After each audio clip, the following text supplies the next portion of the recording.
కోడి చెరువుపై కవిత కళ్ళు తెరిచి చూడు. ఇది ఒక పార్టీ వాళ్ళో ఇంకో పార్టీ వాళ్ళో చెబుతున్నది కాదు. సాక్షాత్తు ఎవరు చెప్తున్నారు? హైడ్రా కమిషనర్. ఆయనే నిన్న వివరంగా ఆ మ్యాప్ చూపించి మరీ ఏంటి అని వివరించారు. ముందుగా మన కవిత తను ఏం మాట్లాడిందో చూపిస్తాను. ఆ తర్వాత కమిషనర్ గారు ఏం చెప్పింది అనేది వినిపిస్తా. ఈ ఏడుపంతా దేనికి? పవన్ కళ్యాణ్ మీదే. ఎందుకని? ఆయన పార్టీ పెట్టి వచ్చారు కదా, ఏమో పార్టీ పెట్టింది. మళ్ళీ ఏమకి ఎక్కడ ఇబ్బంది అయింది అనుకుందేమో. మామూలు రేసులో ఇప్పుడు ఈవిడ లీడింగ్లో ఉన్నట్లుగా, సో ఇప్పుడు జనసేన వచ్చేస్తే వెనకబడిపోతాం అనే తరహాలో ఏమైనా భావిస్తుందో తెలియదు. కానీ మొత్తానికి పవన్ కళ్యాణ్ అంటే వైసీపీ వాళ్ళు ఏ రకంగా టార్గెట్ చేస్తారో వీళ్ళు కూడా అదే తరహాలో టార్గెట్ చేస్తూ ఉన్నారు. సో ముందుగా మన కవితక్క ఏం మాట్లాడింది అనేది ఒకసారి చూద్దాం. ఏ 10 ఎకరాలు అయితే ఆయన కొనుక్కున్నాడో అది శిఖం భూమి అని ఫైనల్ నోటిఫికేషన్ లో ఇరిగేషన్ డిపార్ట్మెంట్ చెప్పిండ్రు. పవన్ కళ్యాణ్ గారు నిన్న మాట్లాడుకుంటే ఏమన్నారంటే, నా తప్పు ఉంటే అది శిఖం భూమి అయితే ప్రభుత్వానికి ఇచ్చేస్తాను అన్నారు కదా. ఇంకా లొల్లే ఉంది అక్కడ. ఏదైతే ఆ ప్రభుత్వ భూమి అని కనుక అంటే నిరూపిస్తే ఇమ్మీడియట్గా నేను నా ల్యాండ్ ఇచ్చేస్తా, రాసి ఇచ్చేస్తా అని చెప్పేసి ఆయన క్లియర్గా చెప్పారు. వీళ్ళపైన 1,00,000 ఎలిగేషన్స్ ఉన్నాయి. నిజంగా నిరూపిస్తే నేను ఇది చేస్తా అని చెప్పేసి ఎప్పుడైనా సరే ఏ విషయంలో అయినా సరే ఉందా? పోనీ అంత దాగేందుకు ఈవిడ పైన లిక్కర్ స్కామ్ గురించి వచ్చినప్పుడు నేను తప్పు చేయలేదు, నిరూపిస్తే నేను రాజకీయ సన్యాసం చేస్తానను, అసలు ఇంక రాజకీయాలకు రానను ఏ విషయం అయినా సరే ఛాలెంజ్ చేశారా తను కానీ తనకు సంబంధించిన వాళ్ళు కానీ? ఇంకా ఏం చెప్తున్నారు ఒకసారి విందాం.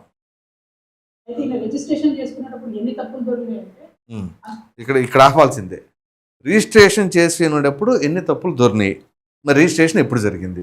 ఎందుకంటే అప్పుడు ప్రభుత్వం ఎవరిది ఉంది? Simple logic. తెలంగాణ ఏర్పడిన తర్వాత కంటిన్యూస్గా పరిపాలించింది వీళ్ళ నాయనగారే. రేవంత్ రెడ్డి వచ్చిన తర్వాత అయితే మాత్రం కోడి చెరువు ఏనేం కొనుక్కోలేదు కదా. సో అంటే ఎవరు అధికారంలో ఉన్నారు? వీళ్ళే అంటే వీళ్ళ నాయన, వీళ్ళ అన్న, వీళ్ళ బావగారు, ఈవిడ కూడా ఉన్నారుగా అధికారంలో భాగస్వామిరాలుగా.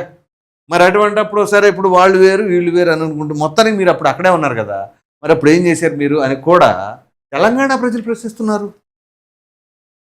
ఓన్లీ 3 ఎకరాలే శిఖము, మిగతా 7 ఎకరాలు మాగానే అని రాసి అది తప్పు. ఖచ్చితంగా రికార్డ్స్ లో ఉంది. నేను ప్రభుత్వాన్ని డిమాండ్ చేస్తాను. అది తప్పు అంటే ఎవరిని అంటున్నారు మీరు? అప్పుడు ముఖ్యమంత్రి గారినే అంటున్నారు. అప్పుడు అధికారులు ఎవరైతే పనిచేశారో, అధికారంలో ఎవరైతే ముఖ్యమంత్రిగా ఉన్నారో, ఆ శాఖకు సంబంధించి మంత్రిగా ఎవరున్నారో వాళ్ళు తప్పు చేసినట్లు. సో వాళ్ళందరూ తప్పులు చేస్తూ ఉంటే మీరు అదే పార్టీలో ఉండి అప్పుడు ఏం చేస్తున్నారు? ఆ ప్రశ్న ఉత్పన్నమవుతుంది కదా.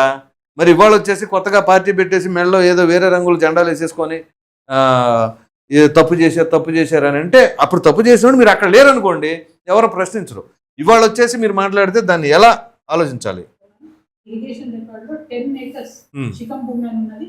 ఆ కాగితాలు మా దగ్గర ఉన్నాయి, కానీ ప్రభుత్వం దగ్గర ఆల్రెడీ డేటా ఉంటుంది కాబట్టి మీరు చర్యలు తీసుకోవాలని డిమాండ్ చేస్తారు. వాళ్ళు చర్యలు తీసుకుంటారు. మీ దగ్గర కాగితాలు ఉన్నాయి చూపించవచ్చు కదా. మీరు డిమాండ్ చేస్తారు, ప్రతిదానికి డిమాండ్ చేస్తారు. ఆ డిమాండ్ చేసిన దానికి మీదిగో నా దగ్గర ఈ ప్రూఫ్స్ ఉన్నాయి, మీ దగ్గర ఉన్నాయా? లేదంటే నేను పంపిస్తానని చెప్పేసి అనొచ్చు కదా. ప్రభుత్వం దగ్గర డేటా ఉంటుందంటే ప్రభుత్వం దగ్గర ఉంటుంది, ఉండకుండా ఎలా ఉంటుంది? పైగా ఇక్కడ ఒక విషయం చెప్పాలి. హైదరాబాద్ అనే సిటీ ఉమ్మడి ఆంధ్రప్రదేశ్గా ఉన్నప్పుడు ఎంత వర్షపాతం నమోదైనా కానీ మునిగిన పరిస్థితులు ఉన్నాయా? ఏది ఇప్పుడు మామూలుగా 2 సెంటీమీటర్ల వర్షం పడితేనే హైదరాబాద్లో ఎన్ని ఇబ్బందులు పడితే మునిగిపోతూ ఉందో, ఇదే గతంలో అంటే ఉమ్మడి ఆంధ్రప్రదేశ్గా ఉన్నప్పుడు హైదరాబాద్ ఈ రకమైన పరిస్థితి ఉందా? 100% లేదని ఎవరిని అడిగినా చెప్తారు. మరి తెలంగాణ ఏర్పడిన తర్వాతే ఎందుకు లేదు, కొంచెం కంట్రోల్ చేసుకోండి. ఆ పరిస్థితి ఎందుకు దాపురించింది అని అంటే, వాళ్ళ అధికారంలో ఉండగా ఈ కబ్జాలు, చెరువులు, పూడికలు ఇవన్నీ జరగడంతో నీరు పోయే దారి లేక మొత్తం రోడ్డు మీదకి వస్తున్నాయి. అంటే అక్రమ కట్టడాలు, అక్రమ నిర్మాణాలు విపరీతంగా పెరిగిపోయినాయి. ఎప్పుడు? తెలంగాణ ఏర్పాటు అయిన తర్వాత. ఇందుకోసమేనా మన తెలంగాణ మాకు కావాలి, మన తెలంగాణ మనకు మన ఉద్యోగాలు, నీళ్లు, నిధులు, నియామకాలు కాదు, అవినీతి, అక్రమ కట్టడాలు, దానికోసమే మాకు కావాలి అనేదానికి నిదర్శనంగా కనపడిందని చాలామంది అభిప్రాయపడుతున్నారు. ఇంకా చూద్దాం. పవన్ కళ్యాణ్ గారు నేను అడిగేది ఏంటంటే, మీరు వాపస్ ఇస్తాన్నారు కదా, వాపస్ ఇచ్చేసేయండి, మామూలు రైతుల దగ్గర తీసుకున్న. సరే, ఇదే మాట మీదకి వస్తే పవన్ కళ్యాణ్ గారు నిజంగా నిన్న కనుక హైడ్రా కమిషనర్ గారు అదంతా మొత్తం బయట పెట్టకపోయినా ఇంకొంచెం ఏదైనా సరే వివాదాలుగా ఉన్నా ఆయనకున్న టెంపర్కి మామూలుగా రాసిచ్చేస్తాడు. ఈ ఈ ఇట్లాంటి భూముల కోసం వీటి కోసం ఈ పంచాయతీలు ఏంటి, అది నాదే జెన్యున్గా అయినా నాకు అవసరం లేదు, తీసేసుకోండి అని చెప్పేసి అన్నాడు. ఎందుకంటే ఆయన కౌలు రైతులకు సంబంధించి ఆత్మహత్యకు పాల్పడిన వాళ్ళకి 300 రైతులు వాళ్ళ కుటుంబాలకి ఒక్కొక్క కుటుంబానికి ₹1,00,000 చొప్పున తన సొంత నిధులు కేటాయించిన వ్యక్తి. అటువంటి దానికి కుక్క చెరువులు అట్లాంటి వాటి దానికి అసలు ఒకవేళ ఇచ్చేయాల్సి వస్తే తృణప్రాయంగా వదిలేస్తాడే తప్ప పాకులాడే తత్వం కదా అయింది. మీరు మీ పైన ఉన్న ఆరోపణలు, మీరు తెలంగాణ రాష్ట్ర ఆవిర్భావానికి ముందు అంటే 2014 ఎన్నికల ఎఫిడవిట్లో కేసీఆర్ గారు కావచ్చు, కేటీఆర్ గారు కావచ్చు, మీరు కావచ్చు, హరీష్ రావు గారు కావచ్చు, మీరు నమోదు చేసిన ఆస్తులు, ఆ తదుపరి ఎన్నికల్లో 2018 వచ్చేసరికి మీరు ఇచ్చిన అఫిడవిట్లో ఆస్తులు, ఆ తర్వాత 2023లో జరిగిన ఎన్నికలకి మీరు ఇచ్చిన ఆస్తులు అఫిడవిట్ సబ్మిట్ చేసిన దానికి మొత్తం చెక్ చేస్తే ఎవరెవరు ఎంతెంత పెరిగినాయి ఏంటి అని చెప్పేసి ప్రజలకు తేటతెల్లమైపోతా ఉంటుంది. కాబట్టి ఈవిడ పవన్ కళ్యాణ్ గారిని అడిగేంత హక్కు అర్హత ఉంటుందా? కాంపెన్సేషన్ ఇప్పిస్తారు గవర్నమెంట్, మీకు కూడా టీడీఆర్ పైసలు ఇస్తారు, అర్జెంట్ గా వాపస్ ఇచ్చేసి. ఓకే, మీరు కంచె వేసి ముందు కంచె తొలగించారు, చిన్న భూమిలో కూడా కంచె వేయడానికి ఉండదు. మట్టేసిండు ఆడ గోగులకు వీటికి మట్టేసారంటుంది కదా, మట్టేసి ఆ మట్టి మొత్తం చెరువులు వేసిండు కాబట్టి అది కూడా తొలగించాలి.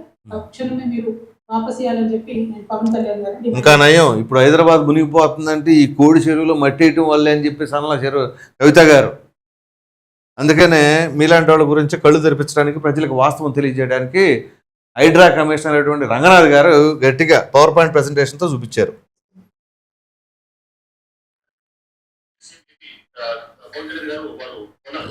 కొన్న తర్వాత 2017 18/1 అంటే 18th జనవరి రోజు దాన్ని పబ్లిష్ అయిందన్నమాట. Notification, preliminary notification, yellow and red ఈ పోర్షన్ అన్నమాట. సో ఇది మీరు చూస్తున్నారు కదా, ఇదంతా కోడి చెరువు ఇది ఎక్స్టెంట్ అన్నమాట. ఇది గ్రీన్ రెడ్ పోర్షన్, ఇది అన్నమాట గ్రీన్, ఇదంతా దిస్ ఇస్ కోడి చెరువు. ఓకే, సో దీని ఎక్స్టెంట్ వచ్చేసి మొత్తం నోటిఫై అయినది దిస్ ఇస్ 26.07 acres, 26 ఎకరాలు. ఇది బఫర్ జోన్ 6 ఎకరాలు, టోటల్ గా 32 acres అన్నమాట ఈ ఏరియా మొత్తం. ఓకే, ఇది ప్రిలిమినరీ అండ్ మన ఫైనల్, ఈ ఫైనల్ నోటిఫికేషన్ కూడా అయిపోయింది. ప్రిలిమినరీ నోటిఫికేషన్ 2017 అయింది, ఫైనల్ నోటిఫికేషన్ 2024 అయింది. అంటే మొత్తం చెరువు అనేది నోటిఫై అయింది. ఇది కొన్నది 2014లో కొన్నారు, అంటే ఒక 3 ఏళ్ళు నోటిఫై కాకముందు కొన్నారు. కొన్న తర్వాత దీన్ని ఇక్కడ చూస్తే కనుక ఎక్కడ కూడా మీరు ఎక్కడ డిస్టర్బ్ కాలేదు. వీళ్ళు పైన ఉన్న వాళ్ళంతా మట్టితో ఫిల్ చేసి మొత్తం చేశారు చూసారు. ఇక్కడ మీకు మొత్తం చెరువు పెట్టు మనం చూస్తే కనుక లెవెల్స్ కూడా చూస్తే కనుక ఎక్కడ డిస్టర్బ్ కాలేదు. వాటర్ అంతా ఇక్కడ ఫ్లో అవుతుంది అన్నమాట. ఇక్కడ నుంచి మాట వర్షంతో కూడా ఫ్లో అవుతుంది. ఇక్కడ ఫెన్సింగ్ వేశారు, అది ఇంపార్టెంట్. అక్కడ ఏంటి, వాటర్ ఫ్లో అవుతుంది. చెరువు అంటే ఏంటి, నీరు ఎటు నుంచి వచ్చినా కానీ ఆ చెరువులోకి వెళ్ళగలగాలి. ఆ వెళ్ళనీయకుండా అడ్డుకుంటే అప్పుడు మట్టి తోలేరు, అడ్డుకట్ట వేశారు, ఫెన్సింగ్లు వేశారు, ఇట్లాంటివన్నీ మాట్లాడవచ్చు. డైరెక్ట్గా హైడ్రా కమిషనర్ గారే చెప్తున్నారు అక్కడ చక్కగా ఫ్రీ ఫ్లో ఆఫ్ వాటర్ ఉంది అని చెప్పేసి. ఫెన్సింగ్ వేసినప్పుడు బౌండరీ అంతా ఫెన్స్ చేసుకున్నారు.